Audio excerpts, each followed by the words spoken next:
I'm Shaun Haney, and this is RealAg on the Weekend.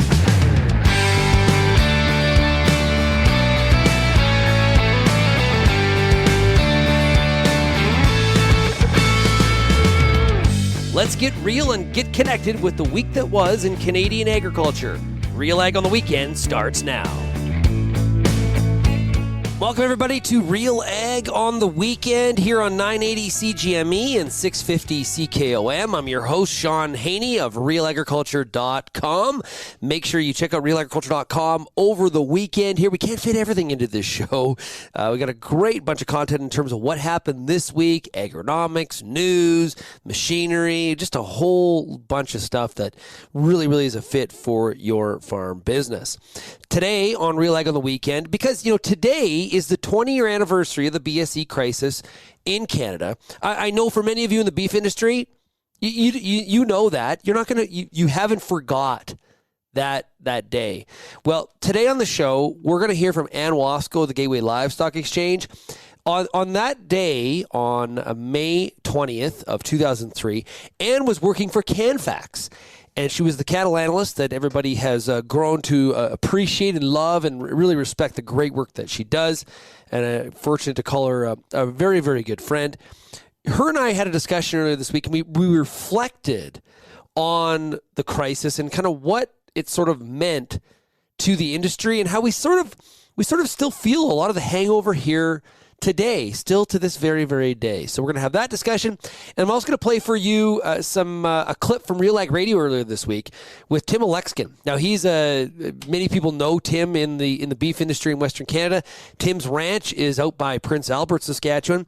And so I had a chance to reflect with Tim as well. So I'm going to have that for you here today on the program. And of course, if you want to share some of your experiences, how do you reflect back on the BSE crisis? What are some of the stories and how it impacted your operation and your neighbors? I would love to hear it. You can send me an email, shaney@realagriculture.com. Or, of course, you can always call that RealAg feedback line, 855-776-6147.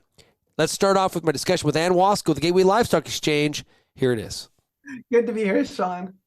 Okay, we're not going to talk about cattle markets today like we do every 2 weeks with the beef market update. But when you think back, because you're looking at the fundamentals and what's moving the market. Well, we know this.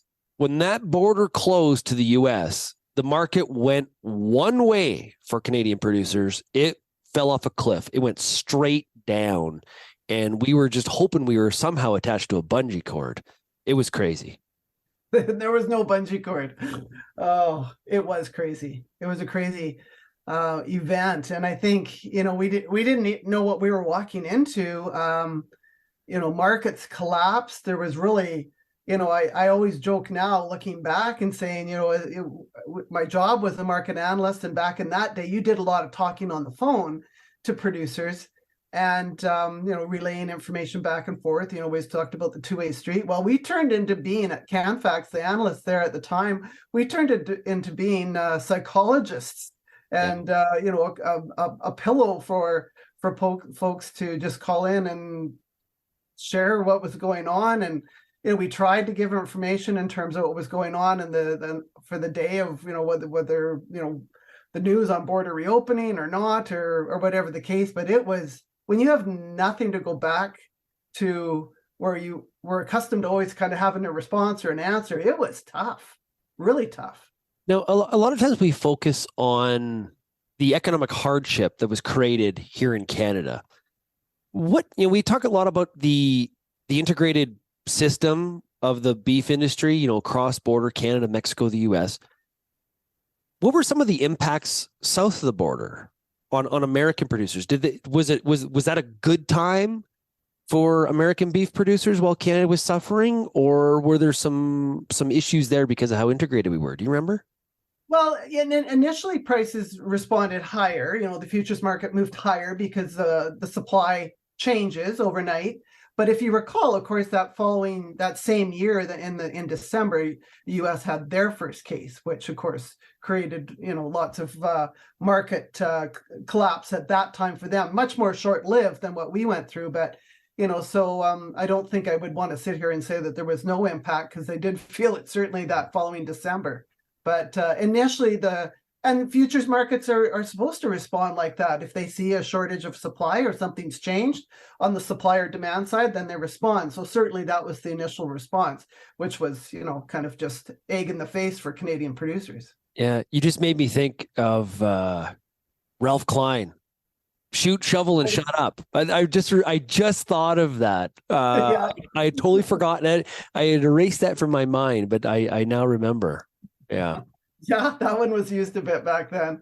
The other thing, Shaun, especially now when I visit with folks as we've been coming up to this anniversary and kind of thinking about it, even though most of us didn't want to think about it anymore.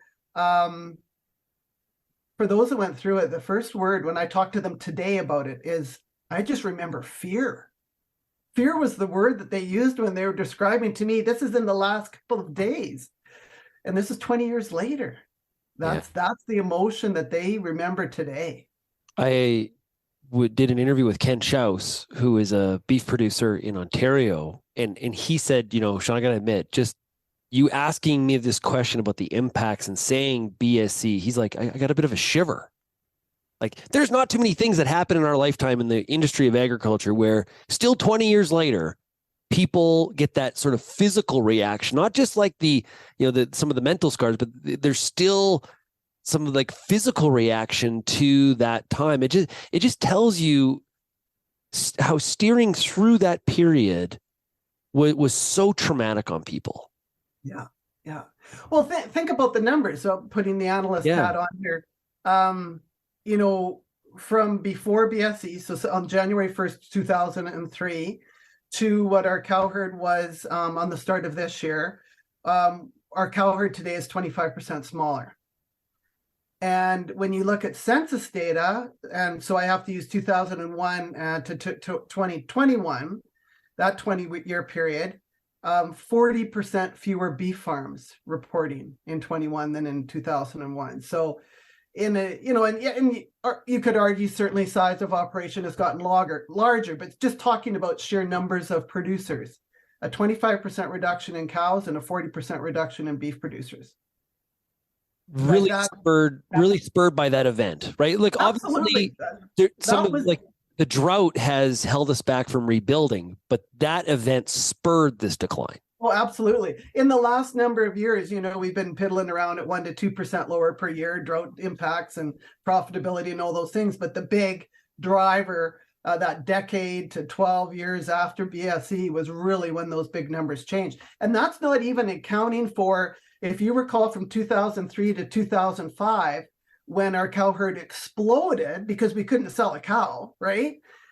We actually had a 14% increase in our cow herd in that 2 years after 2003. So I'm not even accounting that 14% up before the big down. So I'm just talking about what was the cow herd before BSE to what it is today. It's 25% smaller. Okay, so that's 25% smaller, yet the cattle feeding industry in Canada has expanded since that date, if I've got my numbers right. So why is cattle feeding rebounded much in a more positive way than, say, we're still 25% lower when it comes to the cow herd? Well, economics of cattle feeding, certainly finding the technologies have allowed them to increase their throughput in a more efficient way. We've kept more feeder cattle in Canada. Now, part of that, you could argue, comes from BSE because it has become extremely much more difficult, more costly, more time to export feeder cattle today than it was before BSE. So more of them are staying in Canada to be fed. You go back to years before BSE, we would export, 500,000 head of feeder cattle or more, 600,000 head of feeder cattle a year. That doesn't happen anymore. So, some more of those cattle that used to be fed in the US are being fed in Canada. I guess that's a good thing, but I think it's largely driven by the increased cost and regulation and paperwork to get cattle across the border, which still exists today, 20 years later. We're going to have more of my discussion with Anne Wasko, the Gateway Livestock Exchange, when we come back. You're listening to Real Ag on the Weekend here on 980 CJME and 650 CKOM. Hey, I'm Kelvin Hepner, and I just wanted to give you a heads up about a new project that we are working on here at Real Agriculture together with the Canadian Agri-Food Policy Institute, or CAPI. We're calling it the Ag Policy Connection. Stay tuned. The first episodes of the Ag Policy Connection, brought to you by Real Agriculture and the Canadian Agri-Food Policy Institute. They'll be showing up here on Real Agriculture and in your podcast feed on your podcast player shortly. Hi, I'm Lindsay Smith of RealAgriculture.com. Join me Monday nights at 8 p.m. Eastern for The Agronomists, Canada's only live, interactive, agronomy-based show. Each week, we answer your most pressing questions with a rotating panel of agronomists, researchers, and extension staff from across Canada. Join me Monday nights, 8 p.m. Eastern on YouTube, Facebook, Twitter, or LinkedIn, or head to realagriculture.com/live at 8 p.m. Eastern.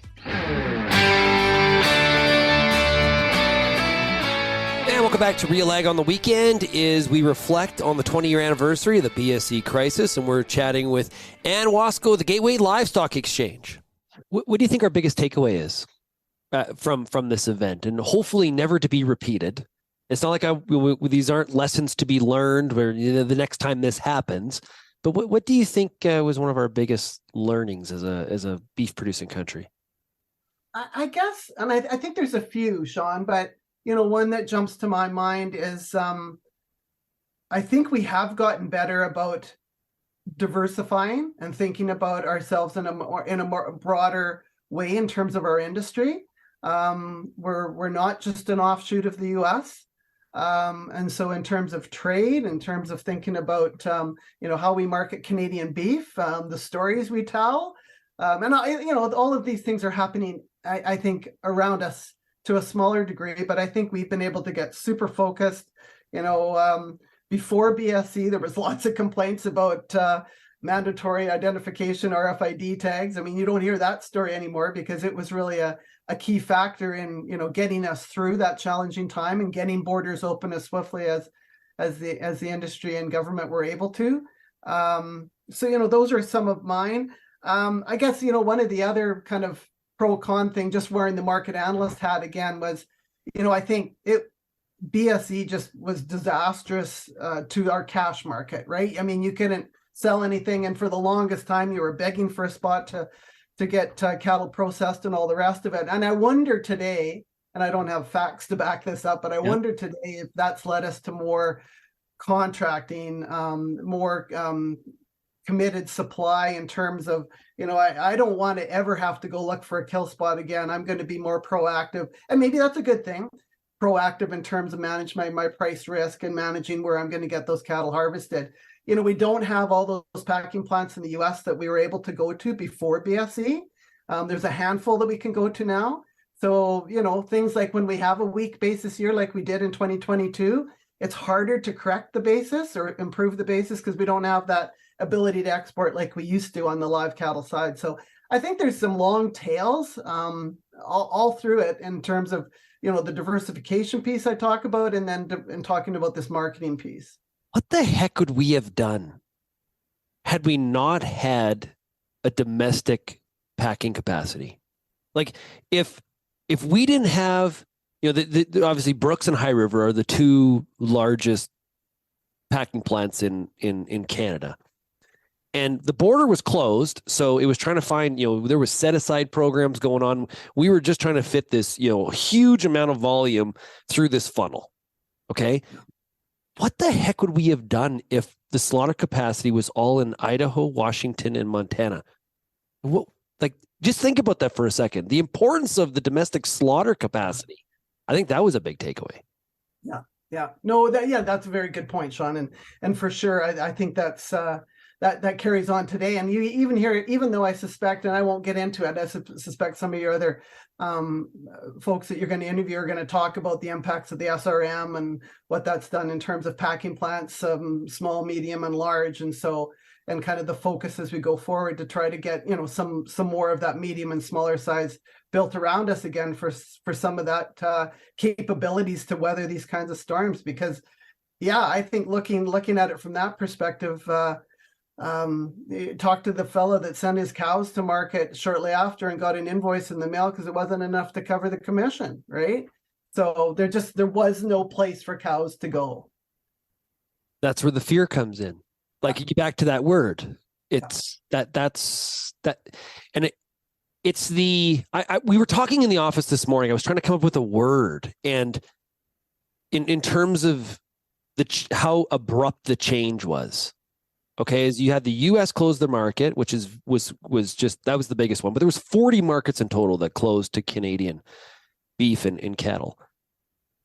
That's abrupt. It's like a violent car crash of change that absolutely was felt through the entire industry, and there was a big ask, to the consumer, let's eat our way out of it. That's almost impossible based on the size of the Canadian industry. But it really was that abrupt. And you mentioned at the very beginning, we didn't know what we didn't know. And so I'm sure in those calls you were talking to with producers, when's this market, when's this border going to reopen? When's this border going to reopen? I think it was like 26 months or something like that till it mostly, fully reopened. That 26 months was a very long time. Well, and Shaun, during those 26 months, there was lots of false starts, if you will. Oh, yeah. And so the markets, there's some rumors would get going. The market's going to, border's going to reopen on Monday morning, and people will, be all ready for this. And then it didn't happen. So another big letdown, and just, shock after shock after shock.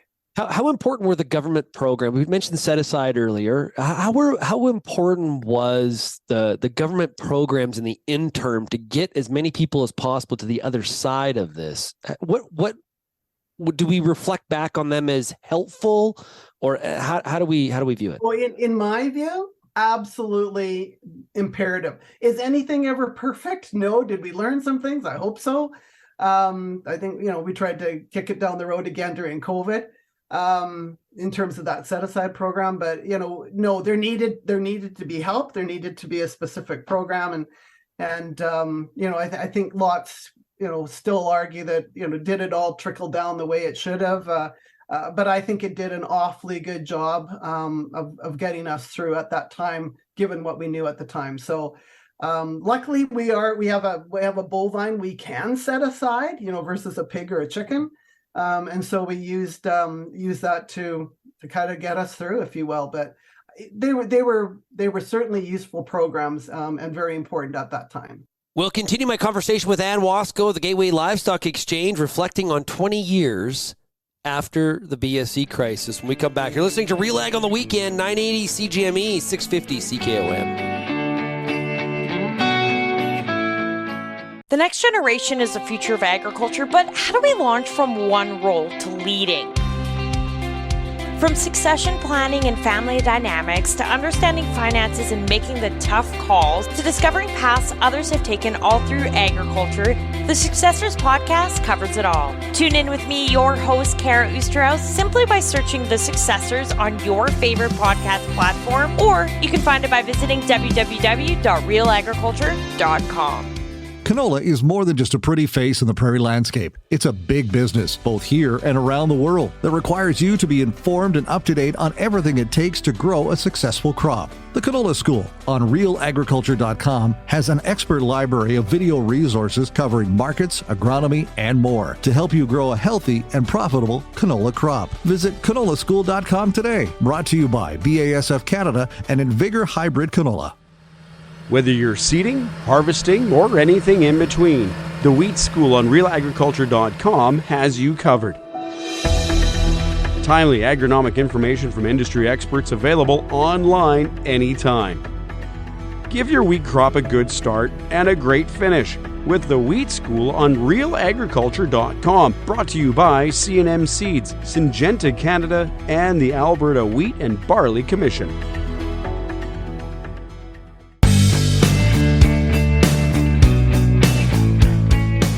Welcome back to RealAg on the Weekend as we reflect on the 20 years since the BSE crisis in Canada. And we'll continue our conversation with Anne Wasko, the Gateway Livestock Exchange, right now. You're spurring lots of thoughts in my head. So we focus on the cattle side of this. Do you recollect what happened? Like, 'cause so much focus was on, hey, Canadian consumer, buy beef out of the back of this reefer, help out the beef producer. That was going on. What kind of impacts happened at the time with pork and poultry at that time? Well, I do remember on the demand side, for sure, demand saw a significant jump up in 2003 because we were literally selling hamburger out of the back of reefers. And there was certainly a demand tick up. Well, if you have that in one protein, you're going to feel the opposite effect on the other. And so that was certainly a noticeable takeaway for pork in 2003 and probably a little bit in 4. But yeah, so I mean that's kind of tit for tat. I've heard a few people talk about that first NCBA meeting, or the in the early days, and I've heard people tell stories. I wasn't at that NCBA meeting at that time, but I've heard people tell stories about just like how there was this Canadian contingent. Of course, there was lots of discussions and meetings and lobbying and trying to get this border reopened. Were you down at those meetings at that time with the Canadian group? Because I remember kind of the formation of where there was like a Canadian reception for all the Canadians to get together. People kind of all rallied the troops. Yeah, 2 things. First of all, before I talk about the NCBA, and that would have been I think in February of 2004 was the first time we went down as a group.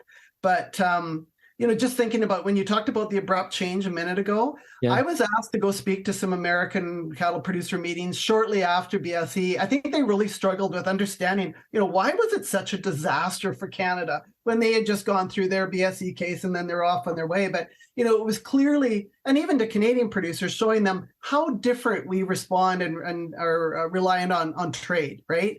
Before BSE, I think we were over 50. I think it was close to 55% of our production was reliant on trade, where back at that time, I think the U.S. was around 7 or 8%. They're higher today, but that was such a big different response. So we roll into the NCBA meeting, and I think some of the CCA leadership was a little bit nervous about some of the producers that were going to be down there, really kind of shaking the fence, if you will. So they decided maybe it would be a good idea to gather everybody together so that make sure everybody's on the same page, so that we could have constructive meetings, constructive discussion around what the impacts were and getting the border reopened again. So and ever since then, it's gone from a herding the cats thing to now kind of having more of a Canadian reception. But that was how it started. Yeah, great stuff. And thanks so much for sharing your perspectives on something. Usually you celebrate an anniversary. I don't think we're celebrating. I think we're just sort of like, I can't believe it's 20 years. That's the part that's mind blowing to me. It's absolutely amazing. So thank you so much for sharing with us today. Okay, great. Thanks, Sean. That was Anne Wasko of the Gateway Livestock Exchange, sharing her perspectives, thoughts, memories on those early days of the BSE crisis, but also some of the fundamental impacts that have really shaped the Canadian market. So if you enjoyed that, I'm going to really encourage you here over the long weekend to go to RealAgriculture.com. And we've got a number of these kinds of interviews that we have posted. I got an interview with Nathan Finney, the current president of the CCA. We've got a conversation with Kelly Daynard out of Ontario talking about crisis communications and going through that period. We got a conversation with Dennis Laycraft, current executive vice president at CCA. He was also working at CCA at that time. And he really, in the interview I have with Dennis, he talks about how they were notified 48 hours before the press conference where they had to talk about this to the masses, and that prep behind the scenes that went into what they were going to say, and those first conversations with the U.S. and other countries that they knew the borders were going to be closed. And not only, we tend to focus a lot on some of the negative impacts of BSE, and Anne hit on a lot of them. But the other one, one of the positives was really an increase in domestic slaughter capacity. That was one of the outcomes of BSE as those borders began to reopen like 26 months later. a lot of work went into reestablishing the markets.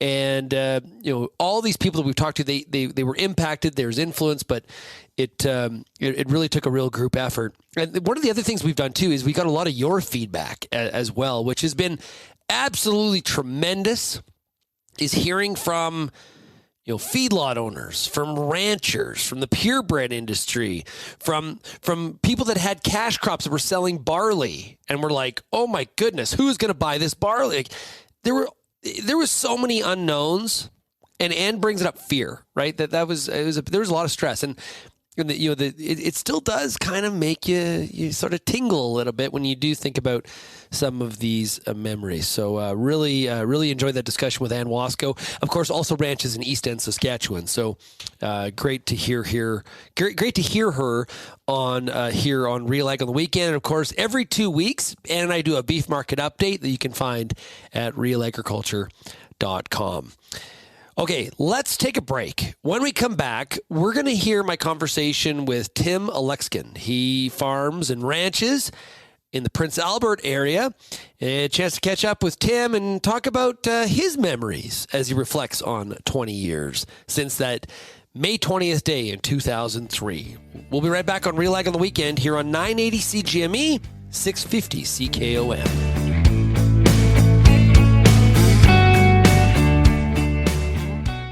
Want to get the best out of your soybean crops? Whether you've been growing them for a generation or are just starting into soybeans, find what you need to know at soybeanschool.com. You'll see videos on growing tips, pest control, and much more from specialists across the region, all in one place. Easy for you to access from your desktop, tablet, or mobile phone. Maximize your yields by staying up to date with the Soybean School, presented by BASF, Pride Seeds, and Syngenta Canada. Before you get back in the field this year, spend some time with the Corn School on RealAgriculture.com. Get all the information you need on hybrid selection, planting depth, crop inputs, and more from a wide range of industry experts. A massive library of video content is available on demand when you need it most. Spend your time outside of the field, inside the classroom, with the Corn School on RealAgriculture.com.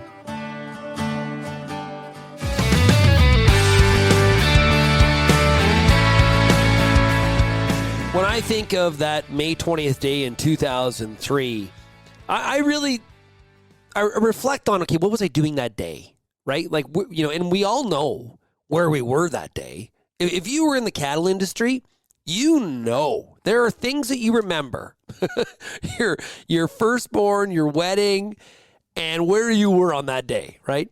It just has that sort of, it's funny how the memory works like that. And you remember like details you would never remember about some other day, like, some other random day. Like if I said, what do you remember about July 21st of 2005? You're like, no idea.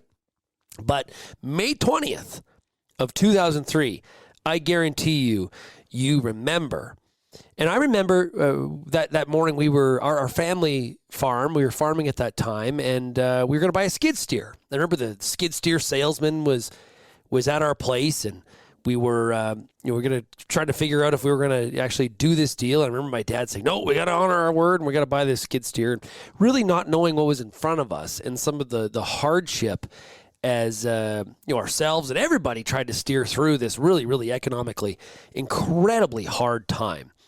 And one of the things we've had this week through social media, through email, through phone calls, has been farmers sharing their experiences, what they went through from their perspective, through their lens, as they tried to get through this. And there was hardship for the feeding industry. There was hardship for ranchers. We had government programs, like Anne mentioned, the set-aside program was going on. And we didn't know what we didn't know is probably the best, simplest way to describe it. Earlier this week, I had a chance to talk to Prince Albert-based rancher Tim Oleksyn. Tim's a dear friend. I really respect him. And I wanted to get his comments as he thought back, because he's always good at providing that kind of 100,000-foot view of providing perspective on big events. And this is one of the ones I think that we will never forget. As Dennis Lakecraft said to me, this was a dark dark period for our industry. Here's my conversation with Tim.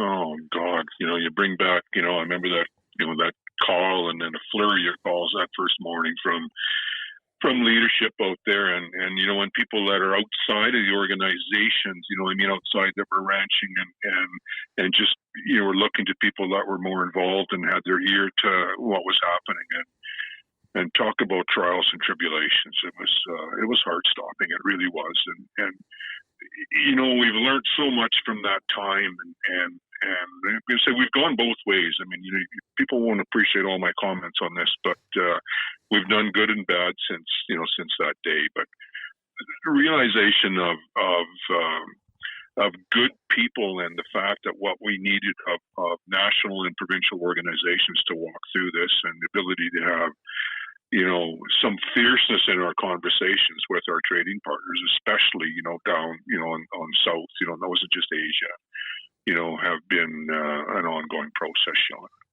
Yeah.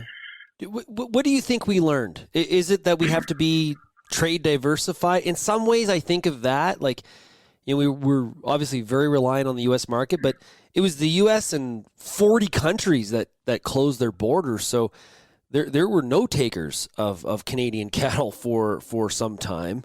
What do you think the takeaway is? Honestly, it has to do with, that dependency on the large market. We can't get away from that because of our geographics and our numbers. We can't eat our way out of it. At the same time, the ability for us to process better and do a better job of with those animals and the cuts that were available and what we could do with that and add value to each and everything was really important. Second of all, even the understanding of what happens with any sort of a conversation, that there's ramifications to that, and weighing those things out. But we looked at our production, and there's way more cattle in this, in Western Canada that are raised with quads and baseball caps than cowboys and saddles and horses, as much as that's part of the allure that everybody wants to see, Shaun. But it really weeded out and looked at the ability for us to put production and economics into more of a highlight. It wasn't just a sideline job. Lots of our industry also. There were ramifications to that though too. We really focused on a lot of low cost. The improvements of raising on the cow calf sector especially, and the ability us to do that. And I mean, that's to a detriment of some of the operations of what I think we lost of animal, I'll say animal husbandry or even animals that are a little harder to manage or stuff like that, or a relationship of a little wider spread of how we manage I'm going to say temperament of animals, stuff like that too. But on the other good side of the part about really focusing on the tools of genetics and stuff like that we could improve upon that. Saying that, I mean, it really put a lot of mindset into the cow calf producers, especially of what, I just don't need to. When they looked at the work that they were putting into that, and they just didn't need all the effort in the work, and that's still a real challenge of our industry, isn't it? It really is. Yeah. Well, and Tim, think about your area, okay? And think about all of the people prior to May of 2003 versus after, and the difference in the number of cows on the ground. You bet. In just your area. Yeah, absolutely. It's mind-boggling, But and again, it comes down to mindset of all of that too. Because we have a lot of that land here, and all over in Western Canada more specifically, I guess that needs to have cows on it, or bison on it, or sheep on it, or some sort of a ruminant working on that. But sticking with the cattle. But I'll come back to I mean, even with that, Shaun, I mean, you can manage what we have for production so much better of some of the new tools that we have on that, but it's just lost because people won't want to work on any of that too. You know, it changed mindsets. I mean, we knew people here that, you know, like grain farmers, you know, we'll call them mixed farms, and you know, and they'd have breeds of cattle that were, well, they tell the buyer, you know, if you want my good calves, you got to have my shit, you know, or my lower, what call it, you know, also, and they would say, you know, I would say, no, I mean, you got to do a better job. I mean, we need to do that for our markets too. I mean, it, you know, it created even those conversations of managing, you know, our tagging systems and all that. I mean, really, you know, there's such a controversy and all that going through BSE, and you know, we could trace one cow and, you know, right down to a yard here, and we're figuring on just, you know, point of origin. And I'm saying, what is that for marketing? It's marketing, you know, and so we're, you know, it's all of that. It came down to that marketing, you know, aspect too. It's so important. Remind me now. That's a good point on the traceability. I need a history lesson here. Did Canada move to its full traceability system after BSE, or did we have that before the crisis, and we leveraged that traceability to help us through it? I can't remember. Do you remember? We were just starting that. We were just going down that road, you know, of the tagging and the identification of point of origin, and not really, you know, hard and fast into it, but we had started those conversations and comments because of our, you know, before that, our verified beef programs and things like that. I mean, you know, targeting of, you know, that 15% of producers that, you know, really looked at the value of that in marketing. And then it went, you know, kaboom, and that's where things really got, you know, hot and heavy of having to be able to identify these animals, because we couldn't just do it on a paper trail or with a brand. It's impossible. Can't be done. You know, and again, it came down to the focus, though, too, of, you know, dealing with CFIA and, you know, and rules and regulations of, again, sticking just of that whole purpose of animal health and traceability, instead of saying, let's use this on the marketing aspect too, which I continue to, you know, push on and say that's the key. That's really the key, you know, of being able to do those kind of things. That was Prince Albert rancher Tim Oleksyn providing me his perspective earlier this week on, you know, the 20 years after the BSE crisis. And like we've talked about, hey, you know, there are some impacts that still live here today. And Anne Wasko gave us some of those numbers earlier. We're still trying to find a way to rebound the cow herd. There's a whole bunch of people that were producing beef that, you know, had, you know, maybe you had a job in like Saskatoon, but you had, you know, a little bit of land on the outside of the city, and you had 50 pairs, right? Like there was a lot of farms like that. Or you were a cash cropper around Swift Current, and you farmed in the summer, and in the winter, right? You had 200 pairs, and boy, I'll tell you what. We lost a lot of those people. We did. I don't have those numbers in front of me, but what did Dan say? 40% reduction in the amount of beef producers? So, that reduction was real. It was. I would love if you would continue to provide your perspectives on this.